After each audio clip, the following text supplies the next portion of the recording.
and welcome everyone to the 39th Metabreakers Podcast, starring DmoneyGames, your favorite rapper, Hearthstone player extraordinaire, Warshack, your favorite comedian, meme deck master, deck builder, brewer extraordinaire, and myself, your Demon Hunter master.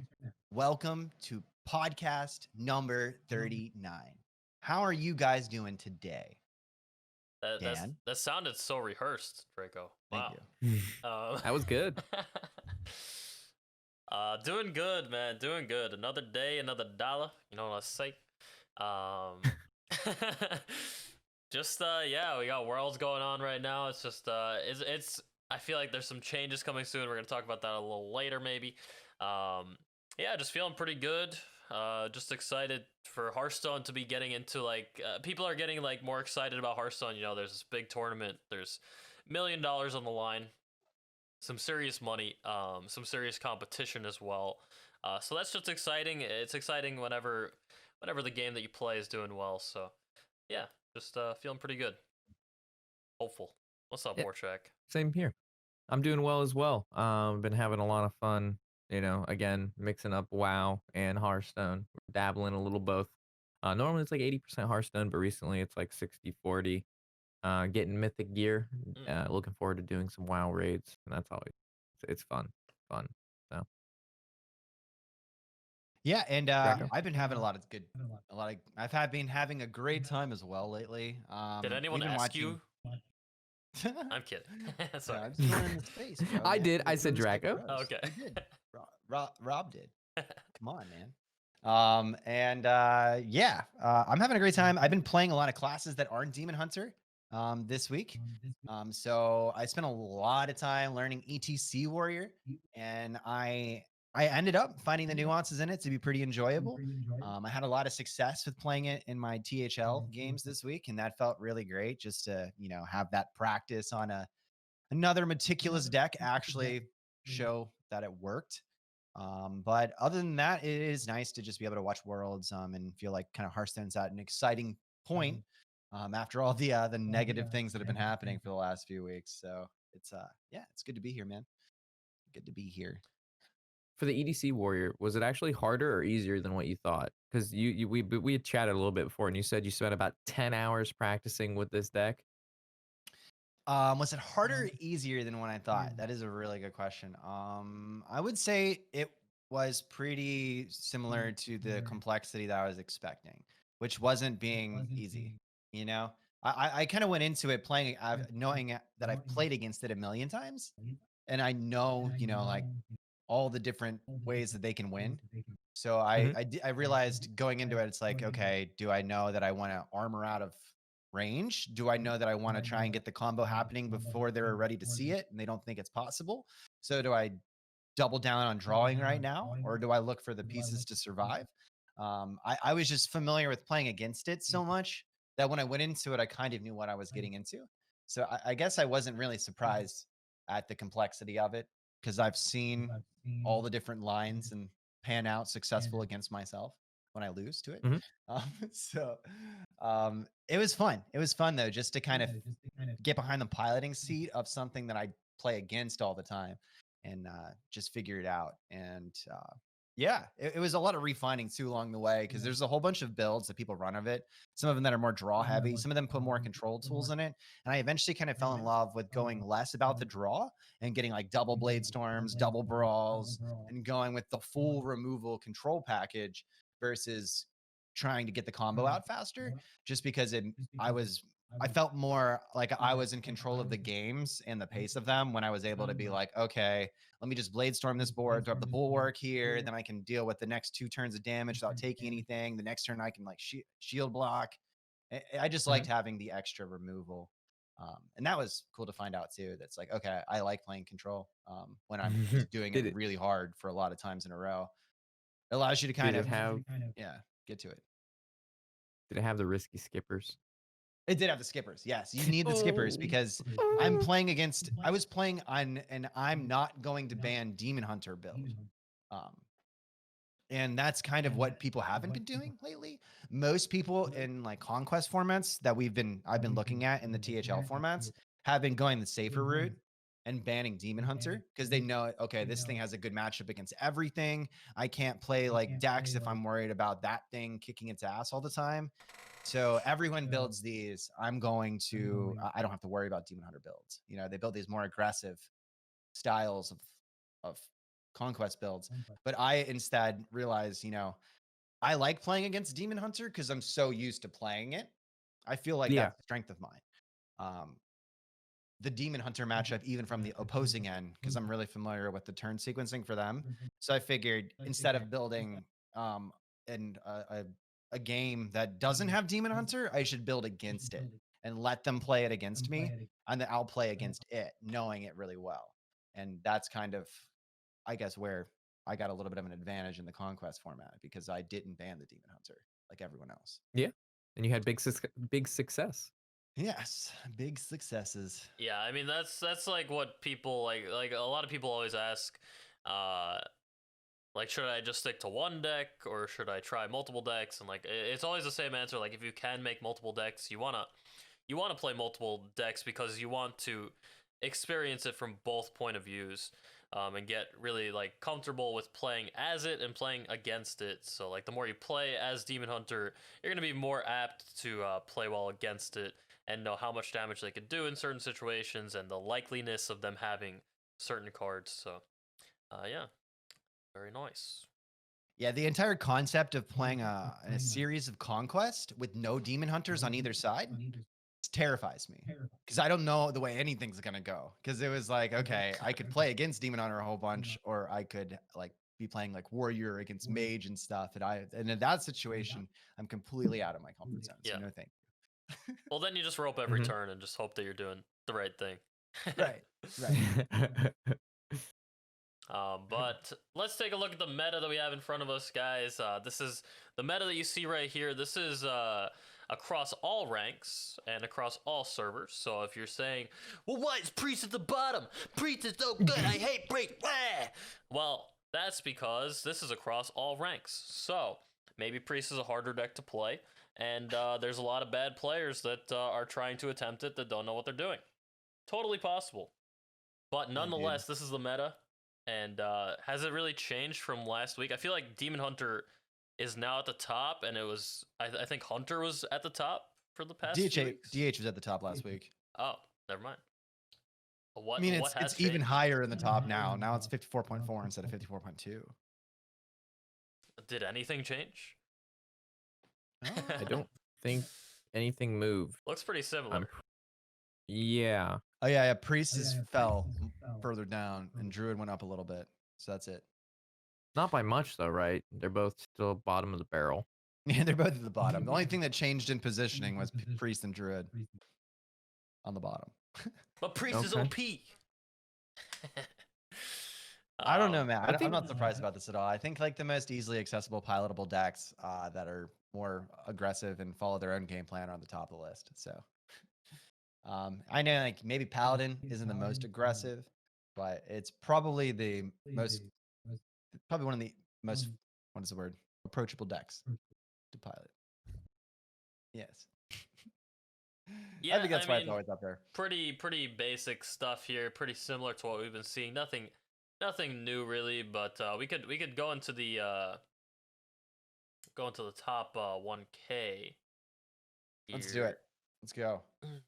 When I first looked at this chat, I was like, "You guys are not gonna believe this." I was not ready to see this. Jay Alex would be very proud. Actually, he doesn't really like World Kick anymore, but World Kick Rogue at the top here, which is like regular. The best deck in the game. That's like regular secret. It runs secrets, right? That's a secret. I believe. I don't see any secrets. I believe that is the second card on the core card list is a Mind Freeze. No, that's a Prize Plunder. Our Brain Freeze. Oh wait, the third one, you mean? Third card, third card to the right. Yeah. So I don't see any secrets there. Okay, well maybe not then. Yeah, I guess this is just combo deck, running the World Kicks, running Prize Plunderers, and 2 questing adventures, and yeah, it seems pretty consistently good, I guess. Yeah, I don't know. Have you guys encountered this? I've seen it I've seen something like this. I've seen quite a few world kicks, but it never seems like so good. So I'm actually very surprised to see it at the top here. I've never lost to it. I've played it Yeah. against it. You know what I mean? Like, I mean, I don't understand why World Kick would even be like a helpful card against in a Demon Hunter match. In a Soul, I mean, I play a lot of Soul Demon Hunter, and like, why would that card matter in that matchup? Like, you want more combo cards in your hand, you're dead, bro. Like, True. Yeah. But yeah, I have played against someone who's playing a rogue and threw a World Kick down. That was interesting. It did not seem. I don't get it. I'm gonna be real. I mean, so we were discussing it a little bit before the podcast, how there's a pretty limited pool to combo cards, and World Kick is going to generally give you something pretty decent. Whether it's, and it's gonna do damage. Probably. In some form, like yes. Brain Freeze, SI7 agents, you get Eviscerate, a lot of Cold Blood, one yes. Head Crack, one Thief, Eddie. I've actually like never seen anybody get Edwin from it. It's like always Eviscerate when they play it. Having someone get a second Edwin off a World Kick on you, it just convinced me otherwise. So I think I just actually convinced kind of got yourself. It right there. Yeah, I just realized why this is powerful. Like, can you imagine how horrible that would feel? Like, if your opponent is like out of cards, they have like a Brain Freeze and a World Kick in hand, then they just play the World Kick, play the Brain Freeze on a minion, play an Eviscerate, and then eventually land on an Edwin. I would be like, no. Like, that is not fair. I've dealt with all your cards, and now you play one and then develop a 17 or like an 18-18 against me? Like, no. Like, Rob, by the way, you're echoing a little bit, by the way. Just letting you know. I can that's pretty cool. I fix. I get the point of it now, but yeah, I don't understand. It's good. It definitely has it's definitely like good. But it's just like, I think it's just too slow. I don't think you really need it. It's just like added value and stuff like that. But like, how about you just replace those cards with like good cards, like that you want to run, you know, instead of like trying to get the good cards from it. I just found some interesting statistics looking into this World Kick Rogue archetype on HS Replay. I just want to throw this out. Hit me. All right.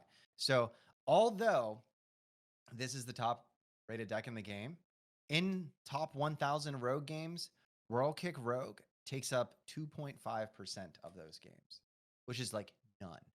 So yeah. So this is like one person creating these stats. This is Jay Alex. This is probably Jay Alex, dude. Like, honestly, like, we're looking at like, oh, this is the best archetype in the game because his specific deck that he was playing got its own what is the word? It's got its own name, you know? Yeah. I mean, like, if you've played like 300 games and we're looking in top 1,000 games, and then there's another guy playing like 300 games that's pretty good, that's playing your exact list, then like that could literally create this statistic, because it's only 2.5% of Rogue games in top 1,000 that are playing this list. So, that's crazy. Yeah, we need to change this from World Kick Rogue to J Alex Rogue. Yeah, just like, okay, guys, Jay Alexander's good. Let's move on. That's like pretty much what this is. Well, what else? Let's scroll down to tier 2 here. What do we got? Looks like a lot of the same decks that we've seen. Highlander Hunter feels ridiculous lately. Yeah. I mean, it's like, you can't beat that deck if they draw their cards right. Like, if there's no way it beats anything. It's just so powerful. And for it's not heavy on card draw, it seems like they always have a play, these Highlander Hunters. Like, no matter if they draw cards or not, they just always have cards in hand. They're always summoning something. They're always putting pressure. They always get Zeph. They always get Bran, and Bran on 7. It's so hard to deal with. So Highlander Hunter, it's a tough deck to face against if you're trying to play any sort of like off meta and or fun deck, because it just punishes that completely. Yeah, we've seen it quite a bit in Worlds, and it's actually been like kind of meh in Worlds at the moment. But I think it's very it's very hard to compare the two because it's totally different playing in a tournament than playing on ladder, because you're coming into it with a strategy, a ban strategy, and like what you're targeting. So a lot of people might be prepared for the aggro, the aggressive decks, and build their lineup for it. But yeah, I haven't seen all the matches, but from what I've seen, Highlander Hunter has been struggling a little bit. It's kind of like 50-50 from what I've seen. I get that. I think like even though the deck's incredibly powerful, I feel like knowing that the grandmasters involved in Worlds would have probably kind of made sure they didn't have a vulnerability to one of the most obvious decks in the game that you don't want to be vulnerable to. They probably would have covered that. Would you not have? Like, I mean, like, I would make sure that if I was bringing decks to Worlds, I'd make sure each one of them had the ability to overcome a Highlander Hunter. You know? I mean, Even if that's what you're expecting, yes. Yeah. Like if you're expecting Bomb Warrior, you're gonna tech in Sticky Fingers. If you're expecting Highlander Hunter and Aggro Demon Hunter, which is probably a likely thing, then I mean Highlander Hunter's been we've been it's been at the top of the list for like the past few weeks that we've been doing the podcast. And yeah, it's really no surprise to see it in there. So I would probably have a pretty control based lineup if I was to enter, but it would be a lot of thinking. You have to think about a lot of different scenarios. Yeah. Not surprised to see that up there. Soul Demon Hunter obviously feeling pretty good. Secret Rogue, pretty scammy. ETC Warrior answering everything. Aggro Demon Hunter being oppressive and fast. And then Rage Warrior just being a little bit worse than ETC. Makes sense. Yeah, I mean this is a lot of the same that we've seen before. It's just like they've maybe fallen in percentages a little bit. Yeah. Which is nice to see. But yeah, kind of the same stuff. It's just the World Kick Rogue was took us by surprise a little bit. But what was the? Oh yeah, we should. Do you want to talk about Worlds a little bit since we were already talking about it? Yeah, let's do it. Any deck surprise you, D-Money? Rob? I actually haven't watched any of World. I was gonna do that today, so I haven't. I don't have much experience in the pool. That's fair. One thing D-Money and I were talking about that we got in a pretty intense conversation chat before we started this podcast was based on Yarla playing OTK Demon Hunter. Because Bloodyface said that she wished that she brought OTK after the fact instead of aggro. Because it is the most powerful deck in the game, evidently. What do you think about that, Dan? I think it is the most powerful deck in the game, or one of the most powerful decks in the game, as well. Yeah, I mean, Frozen says it every day, and he plays it every day, and like, very, very high legend. I play against it a million times a day, and I lose against it a million times a day. Like, if I don't draw Lucia, I lose, and that's it. Like, I'm literally just going, like, it's really frustrating to play against, because to play against a Demon Hunter, especially if you don't know which archetype they're playing, because if they're playing, like, you have to mulligan for aggro, or else you're gonna lose to it. And if I mulligan for aggro, and I get rid of a Lucia, and then it's combo, and I don't draw a Lucia, then I lose. So it's very frustrating. But if I get a Lucia, I win. So it's the best deck in the game, or one of the best decks in the game. It makes sense that Bloodyface would is really hard to mulligan against, though. You're right. Yeah. Because you have to kind of like, because you have to always do the aggro mulligan. Because even when I play against Demon Hunter, I'm always doing the aggro Demon Hunter mulligan as well. Because that deck is so fast that if you don't react to it immediately, you're just going to lose. It's that kind of sucks from the priest perspective. Now I think about it, because you only have one card that can actually save you from dying to that. Yeah, and a lot of classes don't even have cards to save them against it. So one thing I will say, and I was making this point earlier, is that deck is extremely mathematically challenging to play. Because you have to remember, Fellscream Blast does 1 damage to 3 minions on the board. So if you play one Moarg and you hit 3 minions with a Fellscream Blast, then that does 6 damage to the opponent's face, assuming there's a Il'gynoth out. And then if you add spell damage onto one of them, what it does is it duplicates the 2 with the Moarg, so that suddenly becomes 4 damage on each individual minion, thus becoming 12 phase damage. But if you get another, like if somehow you're able to get another Moarg down, that 12 damage becomes 24. Or if you're able to get another spell damaged minion down, then that instead of being 12 damage, it becomes 3 times 6. That would be It's 18 24 damage. again. Okay. Yeah. It'd be 18 damage. So you have to kind of remember all of these breakpoints. And then there becomes the math where you're like, okay, I'm going to have to hit my own minions. How can I couple that lifesteal damage to not kill the Il'gynoth, to not kill these first Moarg so that I can hit them again with a second lifesteal card? How do I position them so that you can hit them with 2 or 3? And then it becomes very, very, very complicated with how to just use your mana and how to use the Il'gynoth and all of the cards in the turn to actually get to the mathematical breakpoint before you kill off the minions that you need to do it. Or it's pretty crazy. If any of you guys are interested in playing this deck, I strongly suggest you look at Frozen's Twitter and look at the lethal puzzles that he's posted and think about whether or not that you find that stimulating and doable.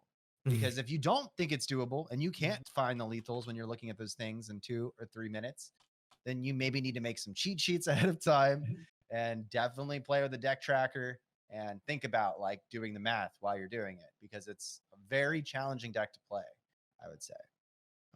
Yeah, even though so it's completely uninteractive for your opponent. So we had this discussion a little bit before the podcast about I'm trying to look for the math, the post that he made, but I can't really find it. What are you trying to find, a lethal puzzle?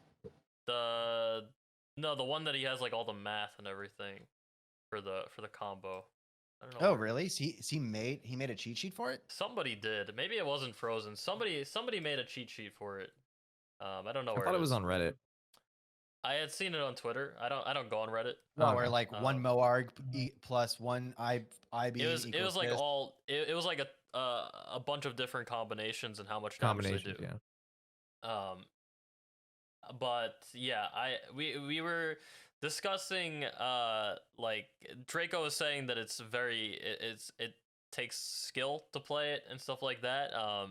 And we were going back and forth with like I feel like the deck is like pretty straightforward getting up to the combo. It's just you have to do the math. Like it's very math intensive more than anything. I feel like I feel like it's really straightforward leading up to it. Like you play your skulls when they're outcasted. You just try to stay alive and just assemble these combo pieces, and then when you have enough, you play them. But I understand that there's a lot of implications with the math and how it lines up, but like I don't know, just get out a calculator and like just do the math like when you have to. I don't know. I think what I find as my biggest argument about this perspective that you have of it is it sounds like that you think there's a moment where you draw a certain amount of cards and there's like this green light on that's like ding, you got the combo. Do the math. But it's not like that, because a lot of times you're just drawing through cards because that's all the deck does the entire fucking time. And you don't realize when you have 7 mana in your hand and you just played that one spectral sight that the combo is actually there. You just don't see it. So you just keep playing your turn, and then you don't realize that you missed an opportunity where there was a lethal from combining the cards in a specific way with your opponent's minions on a previous turn. Like, you don't just know when it's time to do the math. You have to constantly be doing it the entire time. Sure, you're constantly reevaluating. You're constantly doing the math when you get like, but you have time to do the math. Like your opponent has a turn too. Like, or you could just rope out every turn if you want to too. Like, just like sit there and just like be like, okay, I have 3, 4, 7, 12, 90. Yeah, it's a completely non-interactable deck though. I understand why people hate playing against it. But all I'm saying though is not everyone's going to be able to do it, and it's one of those things where it's like if you're doing it and having a lot of success with it, like good for you. You can do it well and you can play it, but it is totally a single player game. Yes, at that point, like it's like, yeah, I mean that's what most combo decks are to me personally. Like you're not playing Hearthstone. You're playing your own. You're playing a different game. You're just sitting there assembling your combo, twiddling your fingers, you know. That's a way to And, play card games, man, dude. Like that's like every card game, whether it's Magic I or know. Yu-Gi-Oh or everything is like that. And It's like every card game. I've played like an Exodia deck before in Yu-Gi-Oh. I know how it feels, and it feels good when you get it off. It does, but it's so fucking stupid, in my opinion.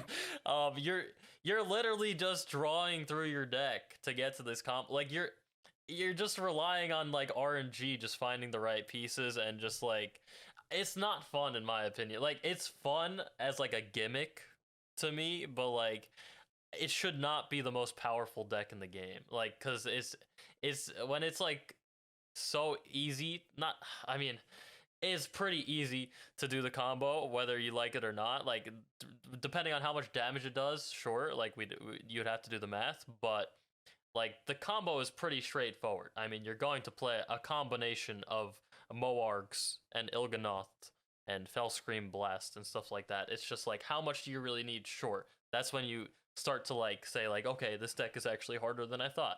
And like I'm sure it does require a lot of thinking. Like something Draco was saying before the podcast was that like Frozen on his stream, like he doesn't really talk to chat at all. Like he doesn't really read chat too much. He's just like focused on like playing the deck and like trying to like do these math calculations and stuff like that. And like sure, but like is Hearthstone supposed to be all doing math?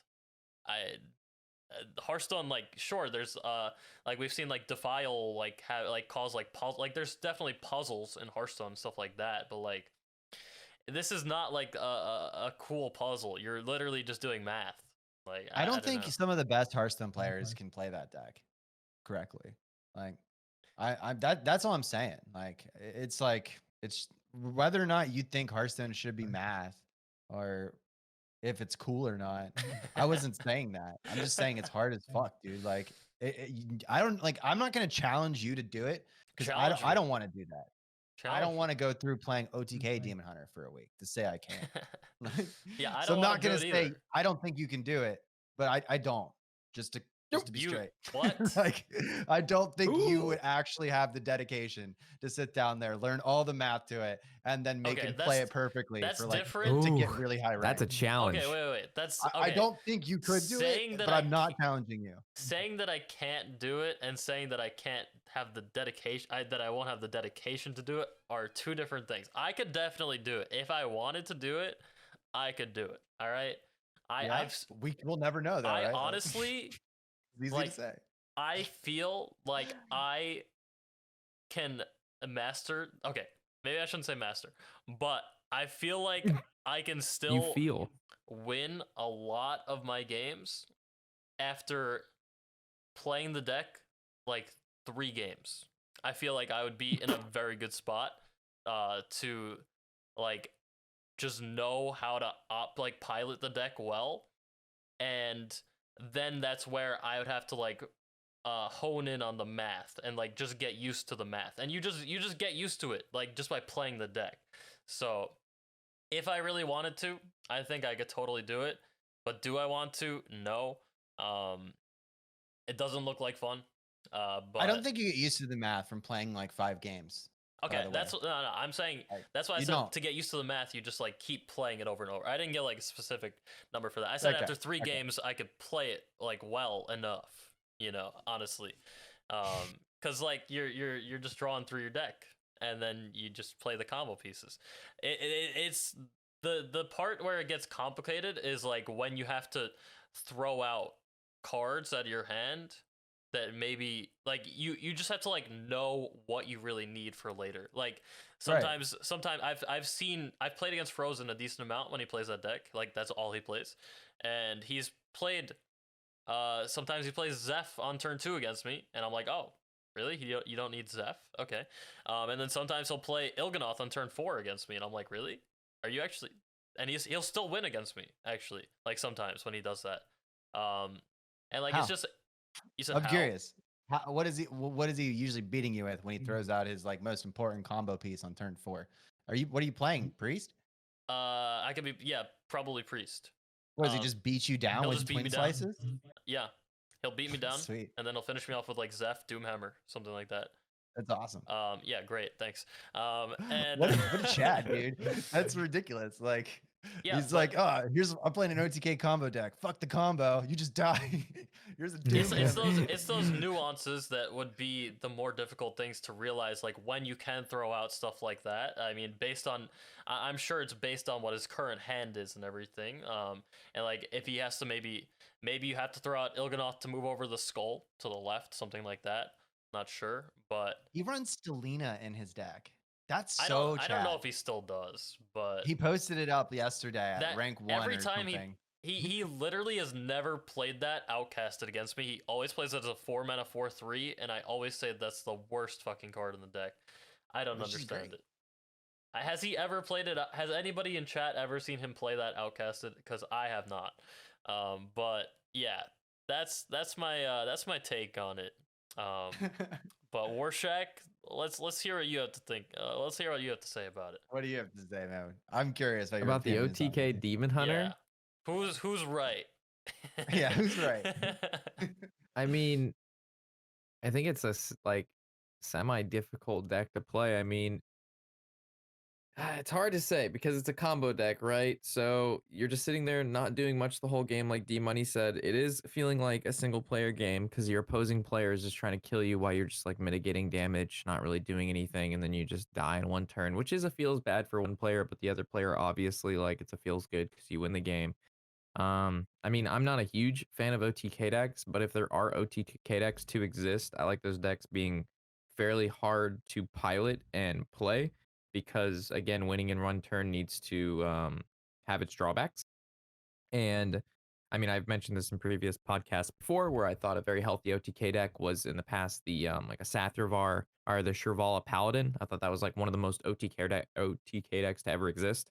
I think the OTK Demon Hunter is a little bit easier to complete in regards to like D-Money said, you do really just need a couple of the pieces together and you can do a very substantial amount of damage with the ability to do the healing blades and the twin slices and Loganoth and Kanye just makes it so you can go through taunts. So its power level is very high, but I do think it's still a fairly complicated deck to play. It's not like Shutterwook Shaman where you just literally play cards, you play Shutter and you win the game. There's like zero thought process there. I don't know. I'm kind of taking a stance on both sides. Like I feel like the deck's really strong and really powerful, and it could use some nerfs, but it's not super oppressive and absolutely is like game ruining. I actually have a question. So, what do we think is worse? Do we think EDC Warrior, like the EDC OTK Warrior, is worse, or do we think the OTK Demon Hunter is worse? Demon Hunter. And then another question, D-Money, is when you go against, as if you're playing the Priest and you're playing against the OTK Demon Hunter, and you have, let's say, Mind Render. When you Mind Render, do you take and use their twin slices so they don't have the damage with the Loganoth, or do you actually just play the Loganoth and then as many little spells as you can? Yeah, so good questions, thank you. Il'gynoth, when you play Elucia, if you play Il'gynoth, you literally like just win. They'll concede probably. But unless you're playing against Frozen and he uses Doomhammer and a bunch of twin slices, he still concedes right? when I Elucia, he'll usually concede. But I'm usually throwing out more than just Il'gynoth because you use it like right after they skull. Right, they'll do like, do they run Polkelt? They do, right? I don't know. Whatever. Maybe they do Polkelt or whatever. Whenever he skulls and then he passes, then I just play it. I play Elucia, I play Il'gynoth, I play Eldrazi Warblades, they concede. Or just dump as much as you can. Like the twin slices usually aren't gonna get him there. It's like that's a rare occasion that I mentioned, like with like Zeph and stuff like that. But it does happen. To your question about which one do I think is worse for the game, I think it's, or which one's better, I guess. What do you think? Are you doing power level or like so. bet for the game? What's your question, Rob, about the comparison of ETC and OTKDH? Like, which one is worse for the game? Like, which one is more oppressive? Which one would you like to see toned down, nerfed, go away? Like, are they both at the same level? Is Demon Hunter better? Is Warrior better? It's definitely Demon Hunter because you can play around it less. I mean, I don't know, man. Your bias is that you're playing against people that are playing it really well. Like you're literally playing against the guy who like created the I mean, the I'm playing monster against itself. other people that play it too. I know, but the majority of people aren't playing against Frozen. You know, like they're not like that doesn't mean like just because that's your life. Like you play High Legend and like I you're playing mean, against Frozen playing it. Like but like I feel like if you are High Legend or you're playing at a higher level, then like you have a I don't want to say better understanding, but like you have a better understanding about like what cards are just too strong and what decks are just too powerful. Like regardless of if it's only at the top ranks, I don't know. It's still like I don't want to just lose because my opponent is playing an unfair deck. And OTK the Demon Hunter compared to the ETC, like ETC you can actually play around it in a couple or like you can kind of play around it by like not having to play a Lucia in your deck. Like you just don't play minions, which is really a stupid way to play around it. Like they're going to have to change ETC in my opinion, because there's really not a lot of ways to play around it. But like you actually like just can't play around the Demon Hunter one unless you're just playing hyper aggressive, and like that's not playing around it. That's just smacking them in the dome. There's I actually don't play against a lot of people that pilot this deck really well, man. Like I know you like hate it and people get it off on you all the time, but like I don't think most people experience that. Like I well, think that's they like are you playing very at a very lucky. high level. They are very lucky to not experience it. I play Um, in like really close to where you play, and I play against people playing OTK Demon Hunter when I'm playing Soul Demon Hunter, and I just punch their face in and they die. I mean, you're playing a And pretty aggressive deck. Soul DH, whether you like it or not, is an aggressive deck, in my opinion.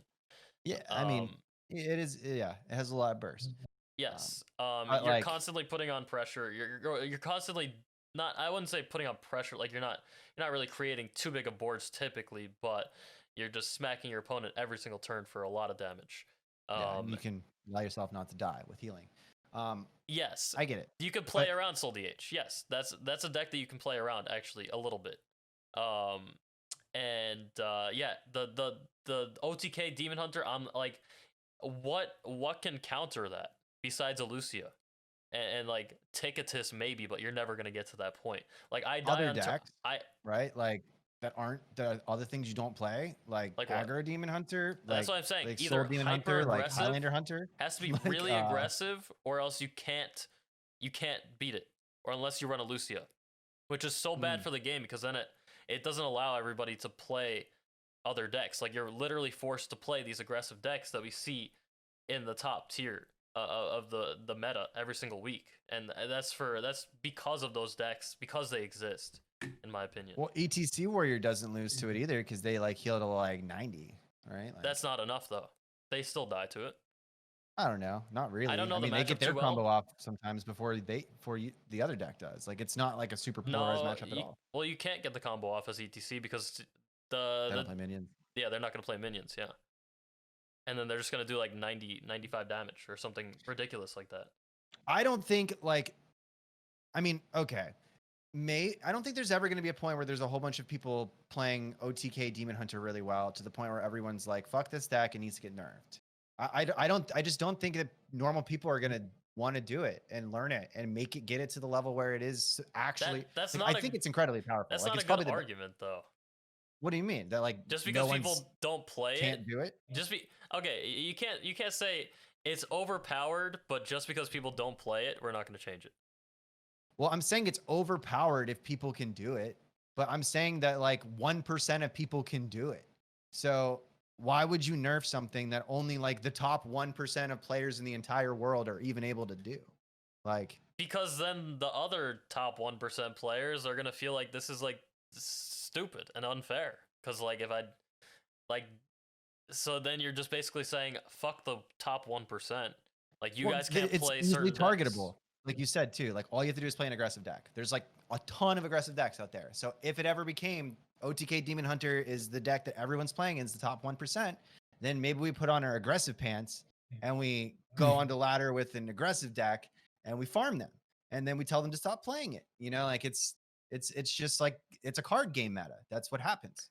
Like just it doesn't mean the deck is I don't know, man. I think ETC is easier to play. And I think that deck is actually something that I think it's makes easier it- to play too. Yeah. Yeah, I think I that don't deck think, could use a nerf first. Just Yeah, I don't think because yeah. a deck having a high skill ceiling, and the higher the skill ceiling, the better the deck performs, is a good argument that the deck shouldn't exist. I think the higher the ceiling for the deck and the better you can perform is like a wonderful thing for a strategy game. And is that wrong? I think it is a good thing for a strategy This game is where not- you can be really good at it. And It's it's like a different kind of skill. It goes back to like the math thing again. I don't know. Like it's intelligence, math, like right? it's just blatantly too good. Like Frozen literally says it every single day. I've watched his stream like 3 times in my lifetime. And I've watched it for like 5 minutes each time, like separate days. And he's always playing OTK DH. And every time I'm in his chat, every time I'm in his stream, he always says, "This deck is too good. This deck is broken." Like, and like every single So, day. Just the last question. We've been hammering out this sorry. this for a while now. How many people in the world brought OTK Demon Hunter to the tournament? Wait, what was your question, Rob? Do we know? So for How many- Worlds, yeah. the tournament, how many players brought OTK Demon Hunter? Not a lot of them. I know. The only one I've really watched play it was Yarla. I only saw Yarla as well, but maybe there's one more. I don't know. Okay. Yeah, I mean, there's quite a few like top decks, like anyway, like so. You don't necessarily like a lot of people brought very aggressive lineups. So if people did bring that OTK Demon Hunter, then they would probably get just stomped with it. So that kind of makes sense. I think like ETC could turn into being like the best deck in the entire game as long as it keeps countering Demon Hunter, and the combo is a lot more doable. Like you don't have to do super complicated math to do ETC. Like you just kind of like you play the ETC, you pen flinger it, you duplicate it, you throw down the broom, you run all the minions into shit, and then you win. Like it's pretty straightforward as a combo. Where I feel like I don't know, man. Like that deck it kind of ruins the whole control meta game, more than the OTK Demon Hunter one does in a larger perspective of the game. I mean, I've died on turn 7 and 8 multiple times against OTK Demon Hunter, even Soul Demon Hunter. Not even lying. Like I've that happens. Okay. Well, from 30, and okay. Well, yeah. I mean, I've died by turn 4 against an aggro Demon Hunter. Well, that's different. I'm saying like OTK like style, like it's just it's too strong, my opinion. But we could talk. I could talk about this like for a year, and I probably I've played those games out on stream where it's like I am just drawing the cards and then playing them on the board. My opponent doesn't have the answers originally, and then it turns into I draw Il'gynoth when I have a whole bunch of twin slices in my hand, and I can punch my opponent for 14 on turn 6. No, like they'll skull on turn 6, and then turn 7. I've been bursted down from 24 to 30 HP, like just from hand. One thing I've started to do while we're streaming things like that happen is identify when it didn't matter what our opponent did that game, because like that's the case when that happens. Like it's bullshit, and I totally agree that those situations shouldn't be played out to the point where good decks don't even get to play the game at that point. But yes, that does happen sometimes, and I also advocate that's why Demon Hunter should be nerfed. I don't like it when I can just run a train into someone and they lose the game without playing. That's like kind of, I don't know, but you take those when it happens. If you play the same thing all the time, I'm sure it feels happens. nice. Yeah. So I posted a tweet last night or this morning on some changes that I thought should occur in the game, some nerfs. And I got one comment, not to really throw shade on one person, but one person said, let me bring it up real quick. I can get it in just a second here. They said, there's so many comments, so many mad people. Hold on. Okay, so somebody said, "Oh my God, there's so many. I'm just so popular, guys. Sorry.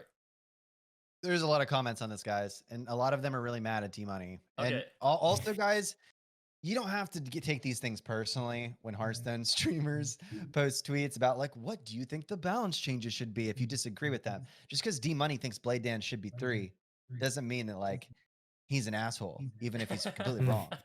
You know, like he's just sharing his subjective opinion. Yeah, and nobody we all else have those. nobody else has put out any like people have put out like what they think could happen. Like they put out like rough estimates on like maybe like, oh, Blade Dance could get changed, this could get changed, like maybe like 3 or 4 cards. But like I actually put out like 10 cards. I laid it out in like a picture, and I put out what changes I would want them to do, or what I think like they will do. And one person said, first of all, why do you want to nerf? I think all tier 1 decks are in a good spot with good and bad matchups. Also, we're still looking for new decks and it's not solved yet. And the fact that like tier 1 decks are in a good spot or whatever with like good and bad matchups, like that's totally irrelevant to like the fact that like tier 1 decks could be in a good spot and like still have overpowered cards. So like I feel like that's just something like people have to realize. Like I know you might. Well, if we what's up? I was just gonna say in the same comment, if there's tier 1 decks and they have good and bad matchups, and we have all that information, that means the meta is pretty solved. We're not still figuring stuff out. Yeah, for things to be labeled a tier 1 deck, and Yeah. for things to have good and bad matchups labeled, and we understand them, means that things have shaken out already. We kind of know what's going on. Yeah, I mean, maybe people are trying new things in Silver 3, but like it's pretty figured out, and I feel like I'm not like trying to like toot my own horn, but like I feel like I play this game enough and at a high level that I have a really good idea of like what is too strong and what can use a change. Except for his clear unbias of only playing the things that he believes are cool and that he likes. I also watch a decent amount of Hearthstone. When I'm not streaming on Twitch, I will watch a decent amount of Twitch, and I see it from different people's perspectives. And I've watched the Worlds a bit, and like I feel like I have a good understanding of what needs to be changed and what those changes could look like. That's all I have to say. I don't know. But yeah, we should probably we have a couple more things to talk about here. Do you want to talk about like World Kick? I think we already talked about it really. So yeah, we did. Was there anything else, or do you want to go into Q&A? We can go into Q&A. I just want to say like one thing, because I was just thinking about this too. Like one thing we illustrate with this podcast is like, and people are really jumping on D-Money on Twitter about his opinions about cards, is that it's okay to disagree with people about Hearthstone and video games, and you can still be friends with them. Like we don't like, me and D-Money and Warshack don't have to agree on all of these issues all the time, and that doesn't make us not friends. You know, like we argue about it, and that's just fun.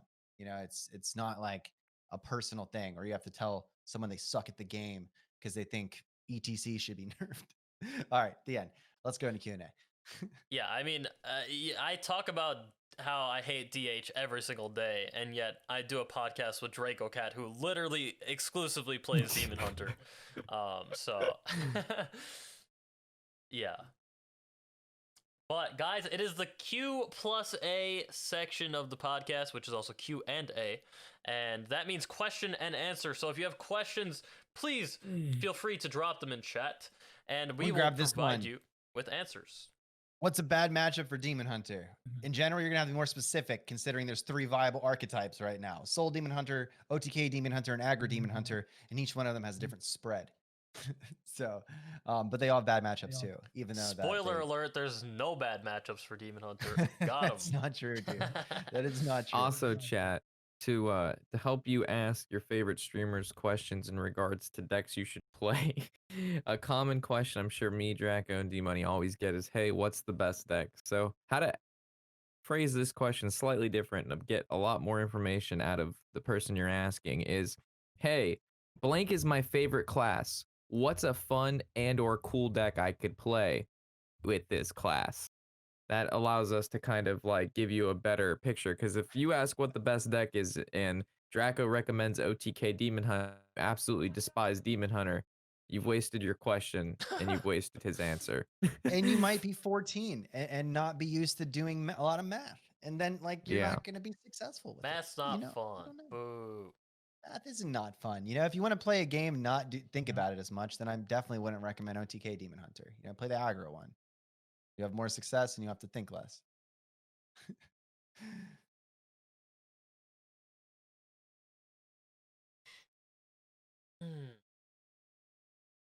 Also, I forgot, guys, we haven't actually gone off of or talked about off meta decks in a while now. We used to talk about spicy brews, like one spicy deck a week. We haven't done that in a Yeah, while. fuck that. Nobody has a spicy deck Okay. here. Nobody. You got a spicy deck, Rob? What we got? Nobody has one.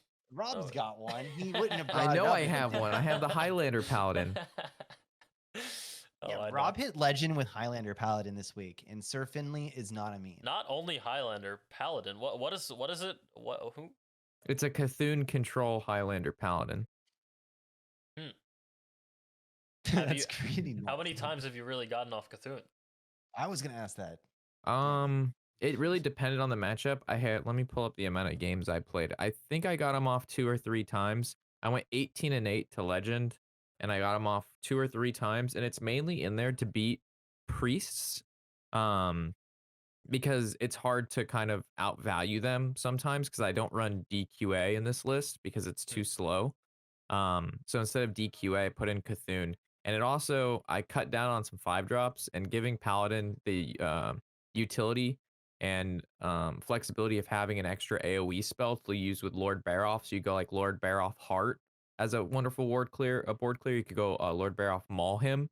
Also the 4-mana Paladin legendary that casts a random spell from your deck. She could cast a Cthulhu part, which is pretty cool, and it counts towards that. Oh, that's true. I mean, she might destroy herself with it if she casts the wrong one. She could if she casts Maul, but if she casts Eye, it actually targets her. She gets hit with the eyeballs, and it does no damage to her. So it casts it twice at the same time. Wait. So it does. So it does it like once to her and doesn't do anything, and then it does once to the enemies? Yeah. So if you cast if you have the 4-mana Paladin and you cast it casts the Eye of Cthulhu. 14 eyes fly out, 7 at your opponent and 7 at her. She takes no damage, and your opponent takes all 7. That's great. That's pretty crazy. Yeah, so the eyes are hitting her, and they're not doing anything, and it's like freaking out, and they start spazzing, and then the eyes of your opponents are going wacky too. It's just a bunch of eyeballs everywhere. Oh my God. I had this question going on my Discord last night, and I could not figure out the fucking answer to it. And I'm curious if you guys know. So if I'm playing against a Paladin, right, I have Eldraki Warblades up, right, and they have the 7/5 lifesteal minion with the Divine Shield, right, and the Divine Shield's gone. So it's like just a lifesteal minion on my opponent's board, and they're at full health. If I was to play Il'gynoth and then hit a lifesteal minion for 7, that lifesteal is for 7 when they're at full health with the Il'gynoth out. Will Il'gynoth effect trigger, and then will their lifesteal effect trigger after, thus doing nothing? Or will they heal, and then the lifesteal effect on the Il'gynoth trigger, and thus dealing, they heal for 7 when they're at full, and then it does 7 afterwards, so they get hit for 7. So what I've seen with lifesteal is it triggers after. So like if you hit a minion with your Healy Blades, you normally take the damage, and then it heals you up. Even if you go past 0, but if it heals you above 0, you don't die. Well, that's not what I'm saying. I'm talking about my opponent's health. When I have yeah. Il'gynoth So it out. should work. Yeah. So if you inverse that, you would basically do damage to them, and then it would heal them, is what I'm saying. So if you take that same logic and apply it to their minion. Because the Il'gynoth damage is like a lightning bolt trigger. Like it's like the little lightning thing underneath of it whenever you hit something, where it's like, this is a minion doing an effect right now kind of thing. So usually it does face damage resolves before minion damage. Yeah, I'm pretty sure it exactly what Buncher's saying in chat. I think that it's oh yeah, what am I doing? I was supposed to show chat. I'm not supposed to draw that. There we go. It may depend on which minion is played. Yeah, I first. think it depends on which one was played first in that scenario. I really want to know. I just can't. I feel like someone needs to do it, and that might be true too, because if the Il'gynoth is played after, then perhaps it does the lifesteal of the other minion before. I Yeah. don't think it just falls down to like no offense, Rob, I don't think it really just comes down to like the way the damage order is, because it's like a lightning bolt effect on the Il'gynoth when it actually does the damage, which is weird. I don't know, man. It's like You'll have to test it out and let us know next week. okay.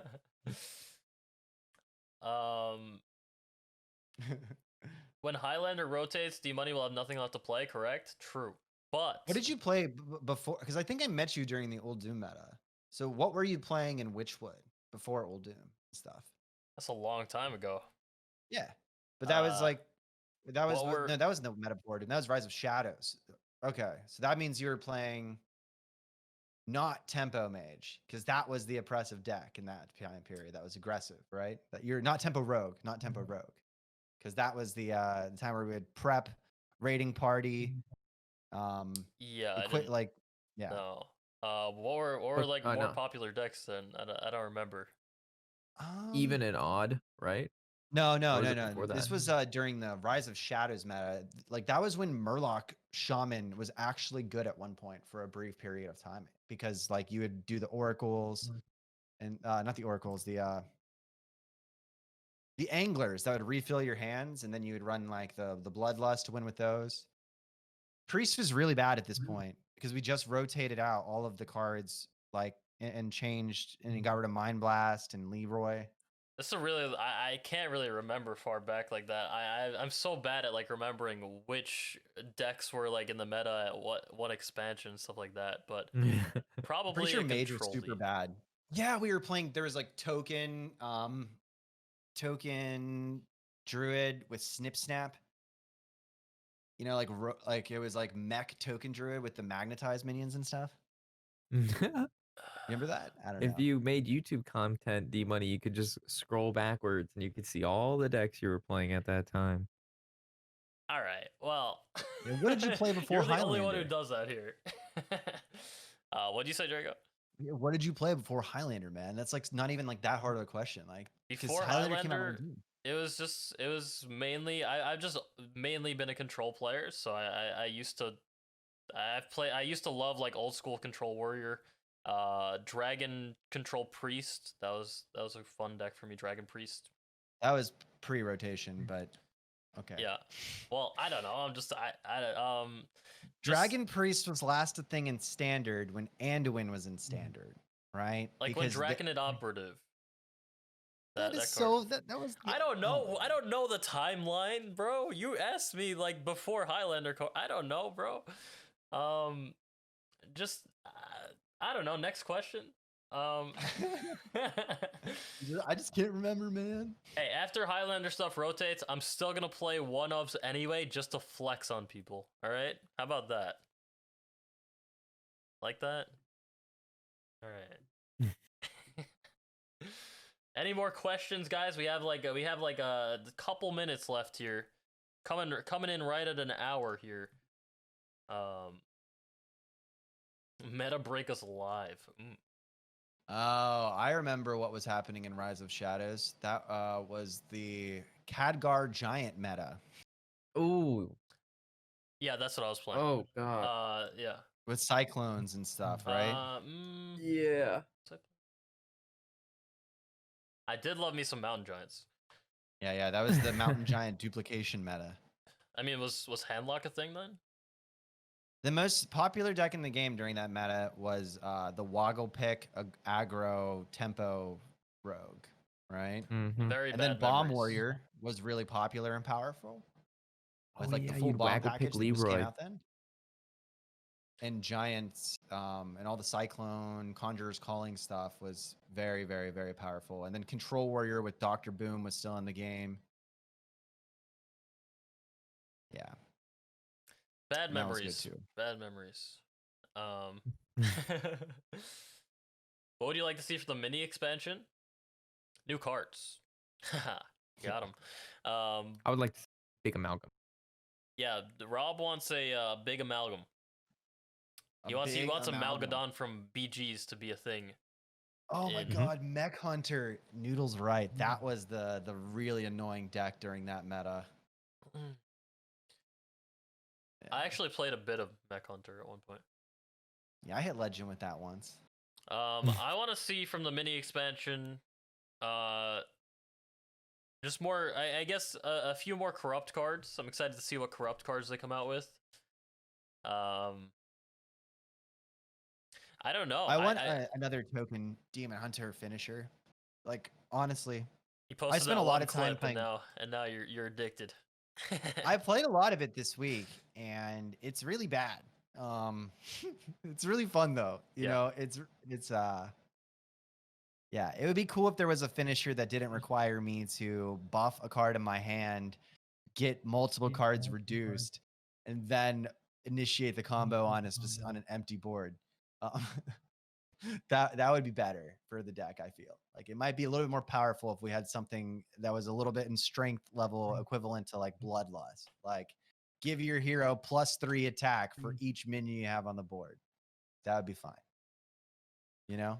For 5. I mean, the mini expansion, I said it, I probably said it last week, but like the mini expansion could bring you like it could bring us like anything. Like we really don't know like at all. Like it's gonna give us more pure paladin cards. Just watch, bro. Oh, Jesus. Just watch. No, please, for the love of God. You've already seen no support more pure for it out paladin. of Madness, so they might as well just give us another one because that deck needs more support. Okay, Please. give us a smaller wheel that if you land on the 5%, then you get to spin the bigger wheel. No, they give a 1 mana spell Edwin Tutor for. Jeez, that would be the most terrifying thing. Nah, we know. Big Draw amalgam. a combo card from your deck. Yeah, so Warshack is saying big amalgam, and he's been right in the past on some things. He did call the wheel, I think, at one point. I called the wheel. I called corruption. That's true. Oh my God, you did call all those things because I remember you were saying like it would be cool if there's something like the gambling wheel where you spin it, kind of like the Price is Right or something like that. We talked about that on the podcast. Yeah, so you could be onto something. That's true, or you might just be a Blizzard employee undercover. Oh shit! I mean, I don't know. Got the fancy glasses on. I don't know. But yeah, I think maybe if we want to answer like this one last question about like what steps should you take to start playing Hearthstone, and then maybe we should. I can start that one. Sure. So for Hearthstone, the best way to tackle this game is to play as casually as possible. So you log on, you see what daily and weekly quests you have, you complete those, you do your absolute whatever the minimum is after your weekly and daily quests are complete, you sign off of Hearthstone as a casual player. You find a class that you like. You can find a class through watching other streamers. You're like, oh, Hunter looks cool, Mage looks cool. And then you look for a budget deck under that class. And then you just try to make that deck as you progress through the game. They're not necessarily going to be a budget player. You don't know. Well, if you're starting off as if you have never played Hearthstone before and you want to start off, I don't recommend spending money, right? Like you're not sure if you want to play it or not. You want to play the game and figure it out and see if you like it enough. And then if you find yourself playing Hearthstone every day for an hour or two for like, let's say like a couple weeks, then sure, you can spend $20 on the Tavern Pass, right? But I would never want to tell somebody before they've even played like a week of Hearthstone to spend money on it. For sure. But you should come into the game like with the expectation that if you do want to be competitive in the game, you're probably going to have to spend some money at some point. And that's just what card games are typically.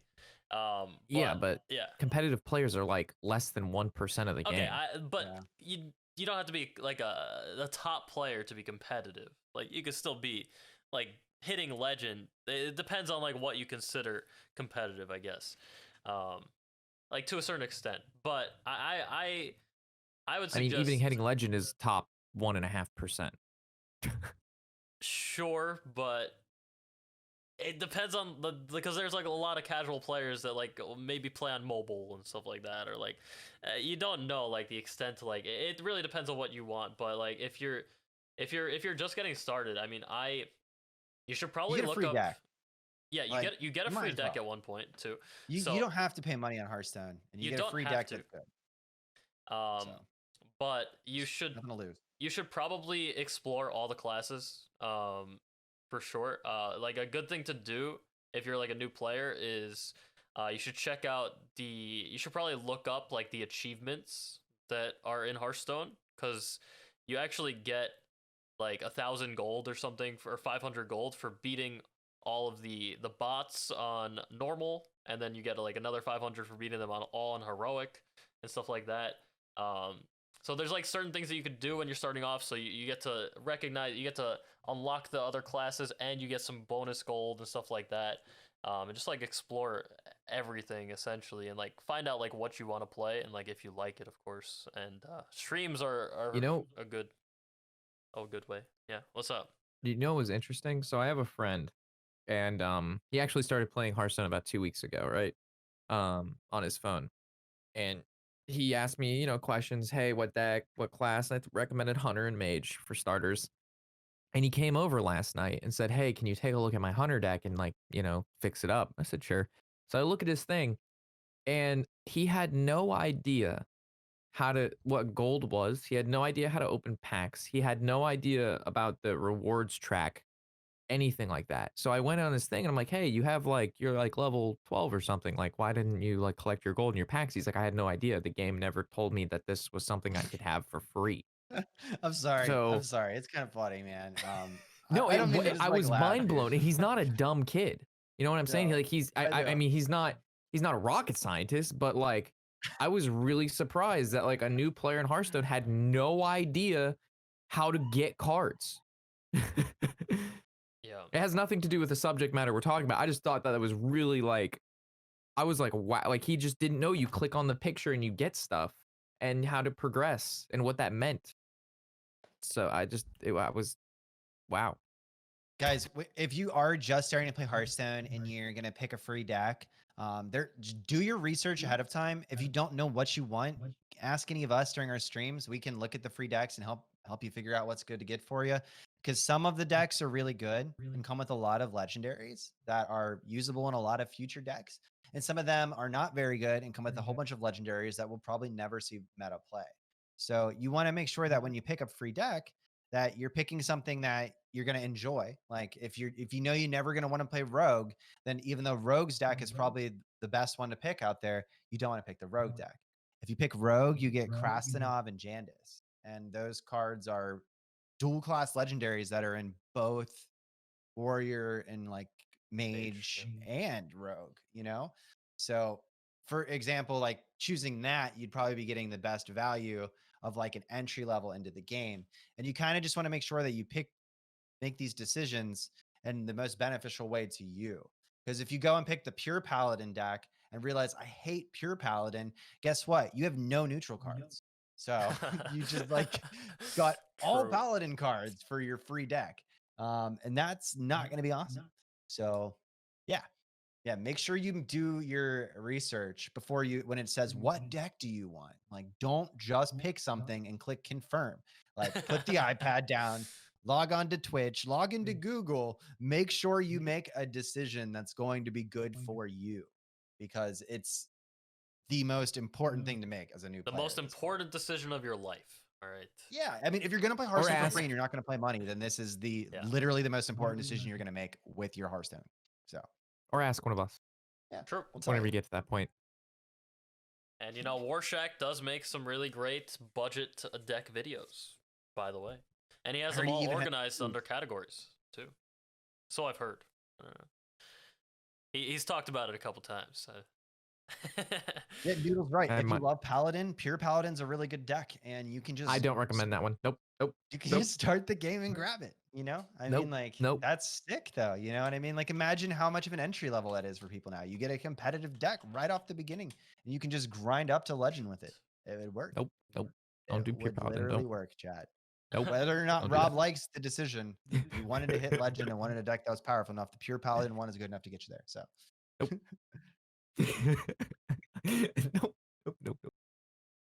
I think that's all the time we have, though, gentlemen. Yes, sir. My podcast command is still not set up. Are you kidding me? What happened to that? I thought I copied. You didn't pasta? You didn't take the pasta? Thought I did. I just typed it in on your channel. It's not even active. It's not even working. It is active. It's actually Pogcast. Oh, that's why. Okay. Yeah, that's what I thought. All right. So I'm gonna shout out our guests here. Are you? You're in my channel, and you're gonna steal my copy pasta from my bot? Okay. Oh my god, someone in Worlds just oh my god, Silvername did a revolve and it turned one of Yarla's 3-drops into a Nas Dormu 8/8. Oh man, Sometimes they put cards into the game just for high rolls. You know, talk about all. Don't you love it when you see something like that happen on the world stage? That's ridiculous, man. Yeah, thank you guys for joining me. I'm going to shout out to our fellow podcast mates here. We got Warshack and DracoCatt. If you want to check out their channels, there you go, right there. They're right in chat. They stream on Twitch. I think Warshack streams like every single day, pretty much, and Draco streams a lot of days. Monday through Friday, okay? It's easy to remember, D-Money. Monday through Friday. I just wanted to hear you say it. I just love your voice, Draco. Right? Man. But yeah, thank you guys for joining me. It was a pleasure. Thanks for having me. Thank you for having me, man. You have a wonderful stream. Maybe I'll sorry have you for next arguing week. with you so much. Yeah, no problem. Yeah, I'll see you guys. Have a great one. Peace out, dude. Peace out, guys. See ya.